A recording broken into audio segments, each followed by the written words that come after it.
دنیا میں ایمان والے کی جو زندگی ہے وہ پابندیوں کی ہے.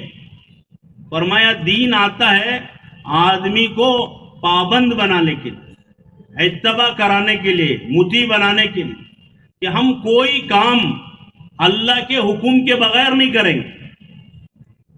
دیکھو ایک زندگی ہے دنیا میں، آدمی اپنی مرضی سے کرتا ہے، خواہش سے کرتا ہے، جو جی میں آیا وہ کرتا ہے، ایک زندگی ہے.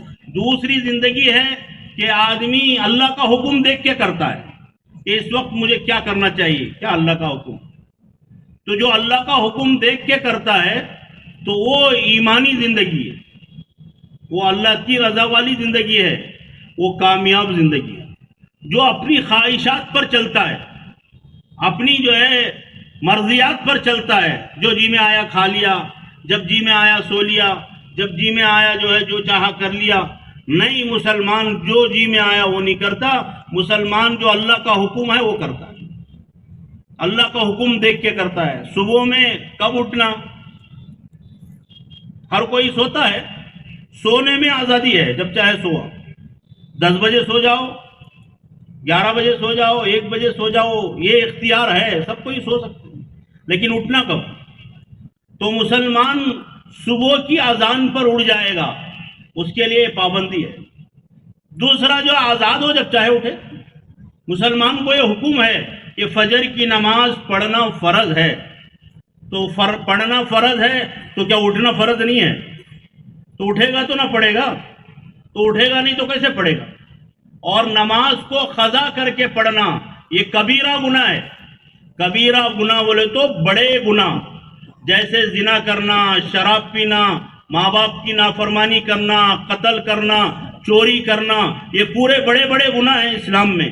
تو ویسے نماز کو وقت ٹال کر پڑھنا بھی بڑا گناہ ہے، لیکن ہم اسے گناہ ہی نہیں مانتے. ٹال کر پڑھنا گناہ ہے، یہاں تو پڑھنا ہی نہیں ہے، پڑھتے ہی نہیں نا. کون پڑھتے ہیں؟ جو دیندار لوگ ہیں وہ پڑھتے ہیں قضا کر کے، جو بے دین ہیں وہ پڑھتے بھی نہیں. کہتے ہیں چلو چلے گا، جمعہ پڑھ لیتے ہیں، شام کی مغرب پڑھ لیتے ہیں، یا جب جی میں آیا جب فرصت ملے. بہت سارے لوگ حضرت کیا کرنا، فرصت ہی نہیں، فرصت نہیں کہیں کو نماز پڑھنی.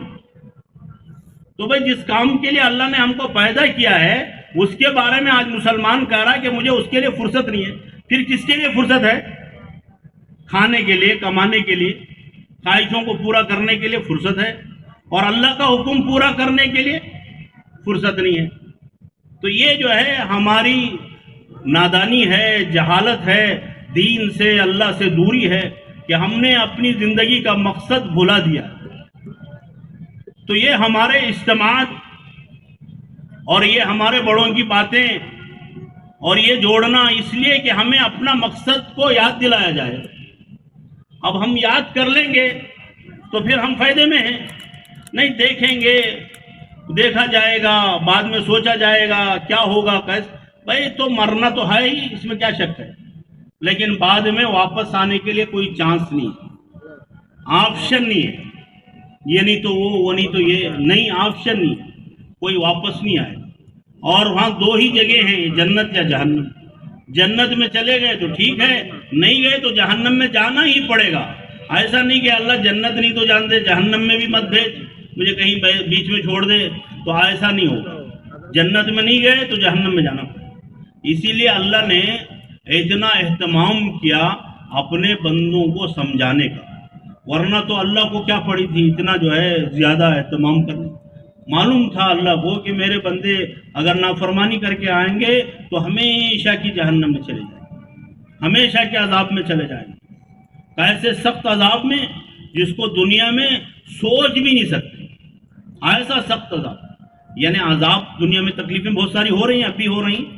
تو لوگ مار دیتے ہیں، قتل کر دیتے ہیں، جلا دیتے ہیں، تو بس یہ موت پر آدمی ختم ہو جاتا ہے. تو یہ ہمیں معلوم ہے دنیا میں. لیکن جہنم کا جو عذاب ہے ایسا سخت عذاب ہے کہ وہاں آدمی کو موت نہیں آتی اور تکلیف کسی وقت کم نہیں ہوتی، تکلیف بڑھتی ہی جاتی ہے، ہر دن عذاب بڑھتا ہی جاتا ہے. اور آدمی کو چھٹکارے کی کوئی صورت نہیں، بچاؤ کی کوئی صورت نہیں. لیکن ہم ہیں کہ غفلت میں پڑے ہوئے ہیں کہ دیکھیں گے کیا ہوگا، کیسے ہوگا، یہ کام ہے وہ کام. بھائی سارے کام اپنی جگہ ٹھیک، لیکن اصل کام تو موت کی تیاری. اللہ کے نبی صلی اللہ علیہ وسلم نے فرمایا الکیس من دان نفسہ وعمل لما بعد الموت. عقل مند آدمی وہ ہے جو اپنی خواہشات کو، اپنے نفس کو قابو میں رکھے، کنٹرول میں رکھے، اور موت کے بعد کی زندگی کی تیاری کرے. موت کے بعد کی جو زندگی ہے وہ اصل زندگی ہے، اور ہمارے نبی کا فرمان ہے. اور ہمارے نبی جو بھی فرماتے ہیں وہ اللہ کی طرف سے فرماتے ہیں، اپنی طرف سے نہیں کہتے. اپنی طرف سے کوئی بات ہمارے نبی نہیں فرماتے، جو کہتے ہیں وہ اللہ کی طرف سے کہتے ہیں. تو گویا اللہ رسول کا یہ فرمان ہے کہ عقل مند انسان وہ ہے جو زندگی دنیا کی گزارتے ہوئے موت کی تیاری کرے، آخرت کی تیاری کرے. اور ہم عقل مند کسے سمجھتے ہیں؟ ہم عقل مند اس کو سمجھتے ہیں جس کا گھر اچھا ہو، جس کی گاڑیاں اچھا ہوں، جس کی نوکریاں اچھی ہوں، اور جس کے اندر اور جس کے پاس مال دولت ہو. تو اس کو ہم عقل مند سمجھتے ہیں. اور اللہ نے یہ ساری مثالیں قرآن میں دی ہیں اس لیے کہ یہ دیکھ کر آدمی دھوکہ کھاتا ہے. یہ مثالیں اللہ نے ہم ایمان والوں ہی کو سمجھانے کے لیے دی ہیں کہ دیکھو تم مال کے پیچھے جا رہے ہو، مال کو اپنی کامیابی کا سبب اور ذریعہ سمجھتے ہو، تو مال ہم نے قارون کو بہت دیا تھا، اتنا دیا تھا کہ جس کا کوئی اندازہ نہیں. یہ سب مال کے باوجود قارون ہلاک و برباد ہو گیا. زمین میں دھسا دیا گیا اور اس کو اس کا مال نہیں بچا سکا. اس کے حواریین اور اس کے آگے پیچھے پھرنے چلنے والے دوست احباب کوئی اسے عذاب سے نہیں بچا سکا. وہ زمین میں دھس گیا سب کے سامنے.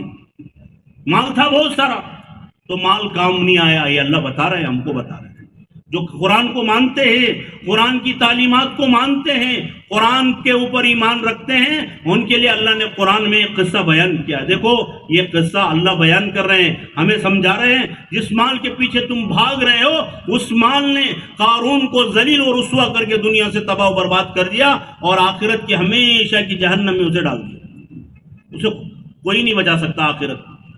اور حکومت کے پیچھے لوگ بھاگ رہے ہیں کہ حکومت کہ سیاست میں کوئی عہدہ مل جائے، کوئی پوسٹ مل جائے، کہیں منسٹر ہو.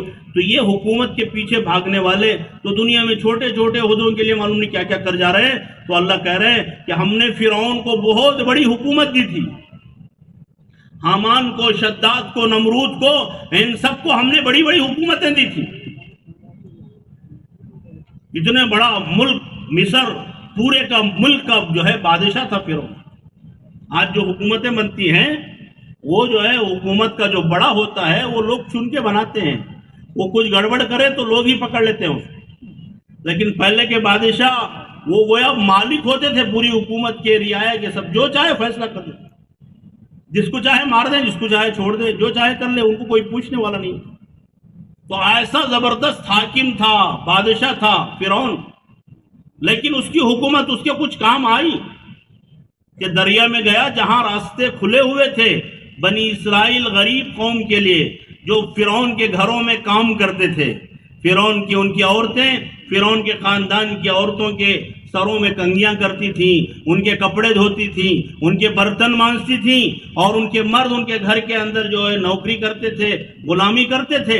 تو یہ غریب قوم ہے لیکن اللہ کے اوپر ایمان رکھنے والی، اللہ کے نبی موسیٰ علیہ السلام کو ماننے والی. جب ظلم کو سہتے سہتے اللہ سے انہوں نے دعا کیے تو اللہ نے ان کی دعا قبول کر لی اور حکم دیا کہ موسیٰ اپنی قوم کو لے کر چلو، اب تمہاری نجات کا وقت آ گئے.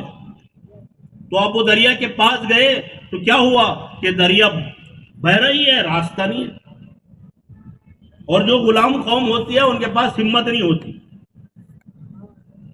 اس لیے کہ غلامی کرتے کرتے وہ تابع داری کرنا جانتے ہیں، وہ اپنی ہمت سے کوئی کام کرنا نہیں جانتے. وہ کھڑے ہو گئے، وہ موسیٰ علیہ السلام سے کہنے لگے اے موسیٰ ہم تو پکڑے گئے، انا لمدرکون، اور تاکید کے ساتھ کریں انا لمدرکون، ڈبل کہ ہم تو پکڑے گئے، اب ہماری بچاؤ کی کیا صورت ہے؟ تو کیوں کہ سامنے دریا ہے، پیچھے فرعون فوج لے کے آ گیا، ہم بھاگیں تو کہاں بھاگیں، بچیں تو کیسے بچیں؟ آگے جائیں گے تو ڈوب کے مر جائیں گے، کھڑے رہیں گے پیچھے پلٹیں گے تو یہ مار دے گا. ہم نے اس سے جو ہے بھاگ کر جان بچانے نکلے تھے لیکن یہاں پھنس گئے. لیکن ان کے جواب میں فوراً موسیٰ علیہ السلام کہتے ہیں کلا، ہرگز نہیں. حالانکہ جو صورت وہ بنی اسرائیل دیکھ رہے ہیں وہ موسیٰ علیہ السلام بھی دیکھ رہے ہیں. لیکن ان کا جواب الگ ہے، ان کا جواب الگ ہے. کیوں؟ کہ ایمان کی بات ہے. وہ ظاہر کو دیکھ رہے ہیں، وہ اللہ کو دیکھ رہے ہیں کہ اللہ قدرت رکھنے والے ہیں، اللہ کی اطاعت کرنے والے، اللہ کے حکم پر چلنے والے کو اللہ کبھی ذلیل و رسوا نہیں کرتے. اس لیے کہ ہم یہاں آئے ہیں تو اللہ کے حکم سے آئے. اللہ نے کہا ہے کہ جاؤ، اور یہ بھی اللہ نے کہا کہ تمہارا پیچھا کیا جائے گا، لیکن اللہ بچانے والے. کلا، ہرگز نہیں، انما یا ربی سیہدین. کیا عجیب جملے ہیں عربی کے. اللہ حضرت موسیٰ علیہ السلام کہتے ہیں ہرگز نہیں، انما یا ربی، یقیناً میرے ساتھ، ہمارے ساتھ نہیں، میرے ساتھ کہا کہ میرے ساتھ میرا رب ہے، میرا پروردگار ہے. سیہدین، یہدین کہتے تو بھی ٹھیک تھا. تو انہوں نے جو ہے مستقبل کا، قریب کا صیغہ بیان کر کے، میرا رب ہے میرے ساتھ، ابھی راستہ دے گا، ابھی ابھی. ایسا نہیں کہ اللہ بچا لے گا، کیسے نہیں، ابھی راستہ دے گا. کیسے دے گا؟ کہاں سے دے گا؟ آسمان پر اٹھا لے گا کہ زمین میں لے جائے گا، یا سمندر کے اوپر سے اڑا کر لے جائے گا، وہ نہیں پتا، لیکن اللہ راستہ دے گا. یقین کے ساتھ کہہ رہے. اور پھر کیا ہوا؟ اللہ نے موسیٰ علیہ السلام سے کہا کہ موسیٰ تمہارا ہاتھ میں جو لاٹھی ہے اسی لاٹھی کو دریا پہ مار دو. تو زندگی جو ہے وہ اللہ کے امر کا نام ہے، اور موت جو ہے اللہ کے امر کے نکل جانے کا نام.